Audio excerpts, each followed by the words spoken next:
বিগত ১৬ বছর স্বৈরাচার হাসিনা বাংলাদেশকে ভারতের কাছে পুতুল রাষ্ট্রে পরিণত করেছেন বলে মন্তব্য করেছেন জাতীয় নাগরিক পার্টি এনসিপির সদস্য সচিব আক্তার হোসেন।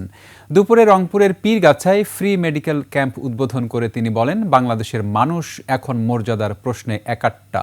দেশের মানুষ অন্যায়ের প্রতিবাদ করতে শিখে গেছে উল্লেখ করে আক্তার হোসেন বলেন, সীমান্তে উত্তেজনা বা অপ্রীতিকর ঘটনা রোধে বিজিবির পাশাপাশি স্থানীয় জনতাও সাহসিকতার পরিচয় দিচ্ছে।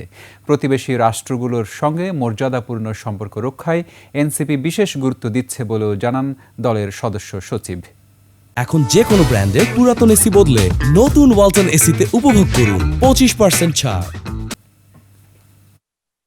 ধরে আওয়ামী লীগ এবং শেখ হাসিনা বাংলাদেশকে ভারতের কাছে এমনভাবে পুতুল রাষ্ট্র হিসেবে উপস্থাপন করেছে যে এদেশের মানুষ যে মেরুদণ্ড সম্পন্ন, এদেশের মানুষ যে মর্যাদা নিয়ে বাঁচার স্বপ্ন দেখে, এই কোনো মেসেজ ভারতের কাছে পরিষ্কারভাবে ছিল না।